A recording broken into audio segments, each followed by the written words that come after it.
Hi everyone, this is Ernesto from Attaboy Cowboy, and in this video, I'm going to give you 5 strategies for dealing with difficult bosses. Coming up.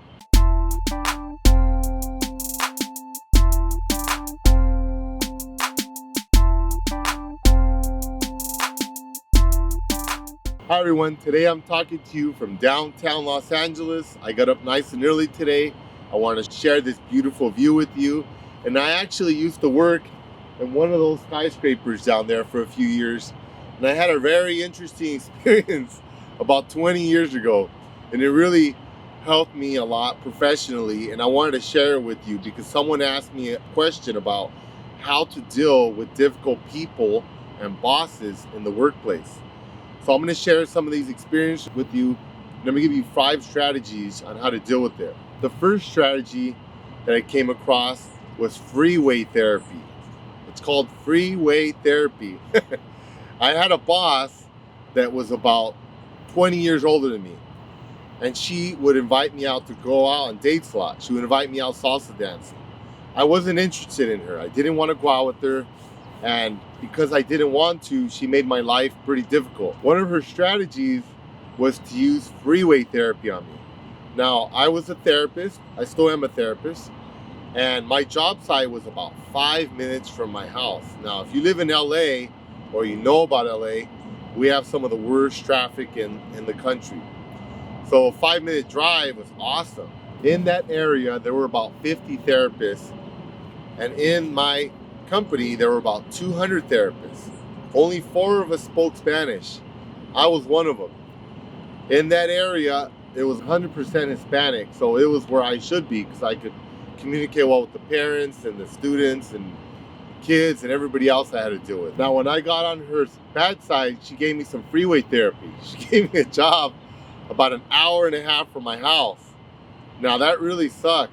It was about a 3 to 4 hour commute every day, and that really gave me a lot of time to think about whether or not I wanted to stay at this job. And that was the intended consequence, to break me and get me out. I couldn't leave because I wanted to accomplish some things at that job site, and I was doing some things to further my career, like take some additional training. So I figured I'm going to tough it out. So first thing you want to do is be flexible. Just be cool. First thing I did was I learned how to use public transit. That turned out to be an awesome experience. I turned my hour and a half commute into a 40-minute train and bus ride, and I really enjoyed it. I got some exercise. I love to read, so I started reading a ton of books. Actually, I was going to business school while I was having these experiences at work, and one of the classes I was taking was interpersonal relationships in the workplace and how to deal with difficult employees and staff. So I could actually read and then practice every day what I was learning in school. And I actually was getting every book I could find at the library, and I was reading them so I could practice some new strategies on how to deal with these issues I was having at work. So the first thing was this free weight therapy. I just enjoyed it. I read, it was really cool. I explored some new sides of the city.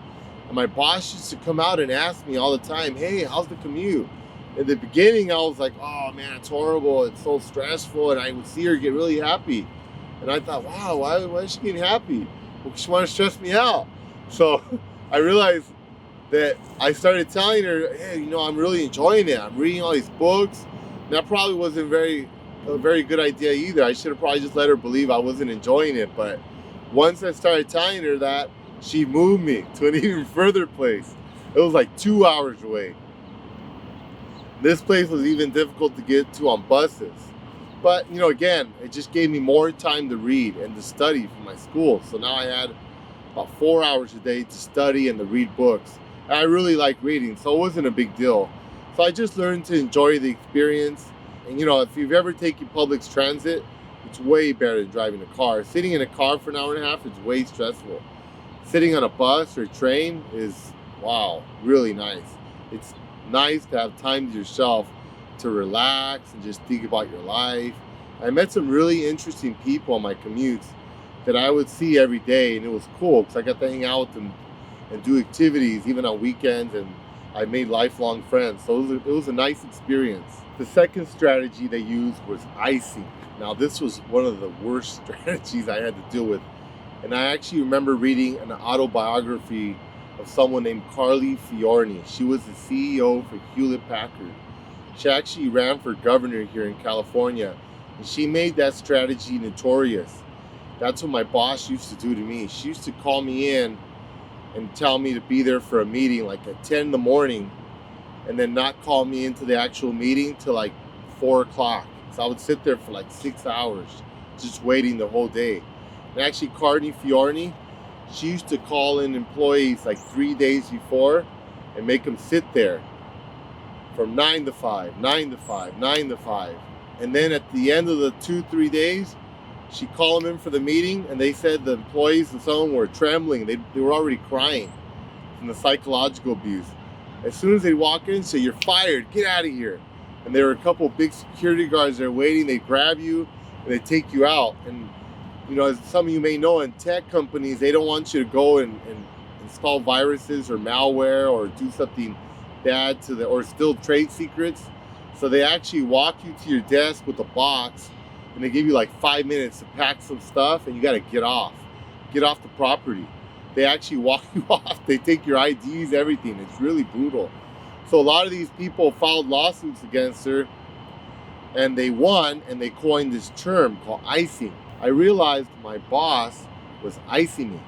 She would call me on Friday afternoon, when you're all excited, TGI Friday, and she would tell me, "Hey, Ernesto, I have some issues have come to my attention that we need to discuss." I thought, issues? What happened? She wouldn't tell me. So then she would call me like 5 minutes before I was gonna get off work on Friday, and I was all stressed the whole weekend, and I had to wait till the following Tuesday for my meetings. She would call me in. I'd have to sit there in front of the secretary, as if I was in front of the principal's office all day. It was so stressful. Man, I called my union rep and asked him, "Hey man, what do I do about this? This is stressful, I'm getting iced." He said, "Just glaze over." And I thought, man, that's hard to do when you're right in the middle of it. If you could do that, that's great. Just ice over. But I couldn't do that. I was too stressed. So I read some strategies, some books, and I implemented them, and they were very effective. Now, again, never reciprocate negative behavior. Don't be disrespectful. Don't use foul language. Don't do tricky things. Don't be deceitful. None of that stuff. Even if your boss or your coworkers are doing that stuff, don't do that. It's negative. It's going to cause you a lot of stress. It's not good karmically. Just avoid all the negative stuff. Don't make it worse. A lot of times it makes things escalate. So my intention was not to escalate, but it was to play defense, just to protect myself physically and psychologically. So what I would do is I'd go for a nice walk. My office, like I said, was here, downtown LA. There's great things you could see. So I would go for a walk in downtown LA, go have lunch, go do some nice activities. And I had a pager I had to carry for work. And when the meetings were going to start, they would just page me, "Hey, 911. And I meant like, "Hurry up, get over here." So wherever I was, I would start hiking back. Sometimes I get there, my boss is sitting in the conference room with like 5 people and a court reporter. And you could see they're all upset, like, "Where were you? Where were you?" And I was like, "I went to the restroom." And then, "What do you mean?" And that's it. Don't explain anymore. You went to the restroom, end the story. I would just sit down, start my meeting. Now, again, I wasn't trying to stress them, but I didn't want to get stressed out sitting there. So I'll go for a walk. And then, the second strategy I use is how to deal with bosses or coworkers in the conference room. That was a whole different thing. Now, where you sit and your body language is power. So don't slump over, don't do that kind of stuff. Make eye contact, look confident, sit upright, sit straight, don't fidget. If you're nervous, tap your feet under the table, but don't make noise. Squeeze and relax your buttocks muscles. That helps you kind of burn off some energy. And just look like you're calm and collected. You can even put your hand under the table and fidget with a pencil or something, or squeeze a stress ball. But just look chill. Don't look like you're getting stressed, and don't react. Don't reciprocate negative behavior. And in my case, we sat at a table that was oblong. Think of a surfboard. There were 5 people on one side, and they would have one seat on one side for me. And for some reason, it always seemed like those 5 chairs were taller, and they were looking down on me. So I would sit there, and they would just hammer me for like an hour, 2 hours, just tell me all kinds of crazy stuff, negative stuff, and I actually would break down in the beginning. I cried sometimes. It was really stressful. So, and if that happens to you, it's okay. It's not the end of the story. You know, I'm here. I survived. It was a good experience for me. I was young. I just got out of college, and it taught me some really good skills, how to work in the workplace with people, and how to be an effective leader. So it actually taught me how to be respectful of people, not to treat people like that. They were not good leaders, because that was their strategy. They wanted to try to break me to get me to quit, and that's going to happen to you sometimes. Sometimes you're just not going to get along with people.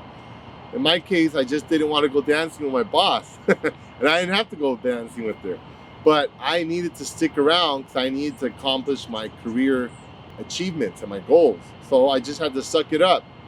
So what I started doing was grabbing my seat when I walked into these meetings, and I sit at the head of the table. Think of the CEO talking to all the board members, or sitting at the dinner table with dad at the head of the table. That's what I would do. They would get really upset, and they said, hey, what are you doing? You know, move your chair back. Hey, get back there, you know, this and that. And I'd say, no, you know, I just wouldn't say anything, actually. I just sat in my chair and stayed quiet. I mean, think about it. What are they going to do? They're not going to physically grab you and move you, right? So if you can move your chair, move yourself. Don't sit directly in front of people. That's confrontational. And that's what they want. You want to move off a little bit to the side, and if you can, sit at the front of the table. And just sit down. Don't say anything. And if they try to, they're not going to grab you and move you. If they do, that opens a whole bunch of other problems. But just sit down and listen. And when I first started those meetings, I used to argue, and my boss used to tell me all these negative things that were not true. And we had to go through one by one, and the court reporter would write everything down. Now, I learned to just stay quiet, let them talk. At the end of the meeting, very simple. They would give me the contract, and I had to sign the meeting notes. I would sign, I do not agree with the statements in this document. Signature. My boss would get really upset. She'd grab it and tear it up and say, no. Again, I wasn't trying to upset her, but I had to defend myself. And that's a politically correct and an intelligent way to defend yourself. They'd give me the contract, I would sign it the same way. And every time we'd have these meetings, I'd sign them the same way. And guess what happened? They started having less and less of these meetings with me, because they knew that I was either going to go walking around and waste a bunch of their time, or I was not going to give in and just agree to the negative statements they're making against me. They wanted to build a track record against me to use against me. If I wasn't agreeing with anything, it wasn't really very helpful. I wouldn't agree with the statements they would make. Now, during the meeting, they would tell me, we're going to make you quit. We're going to make your life miserable. I remember one particular statement: there's a train wreck coming your way, buddy.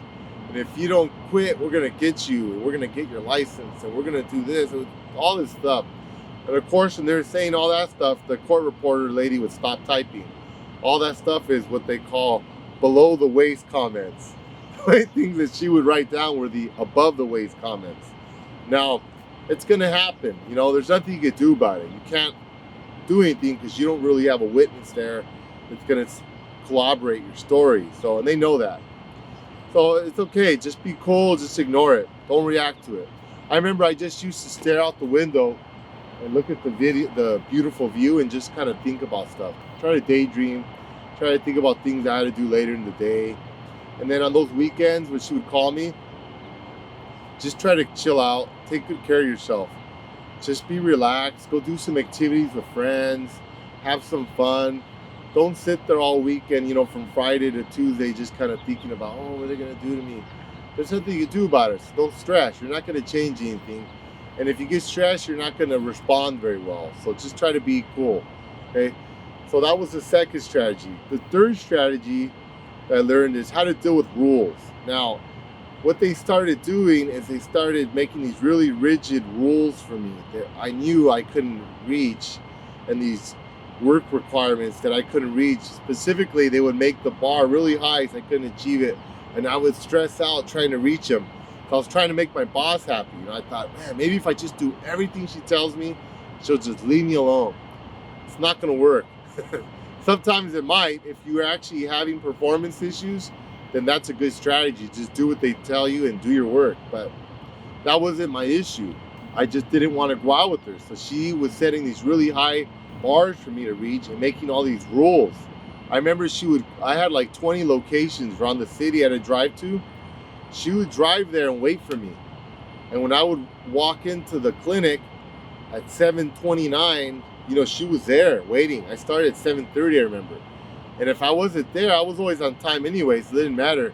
She was waiting for me to write me off. And then she would show up randomly at my work, like at 3:59, 3:58, stuff like that. And try to like show me like, hey, I'm watching you. Well, we didn't have a time clock. So, and she would try to like put a few notes in my ear, say some things to me to think about on the way home. That was her strategy, just to try to pressure you. So don't fold under pressure. Just be cool. Just ignore that stuff. Don't let anybody intimidate you. Strategy number 4, learn the rules.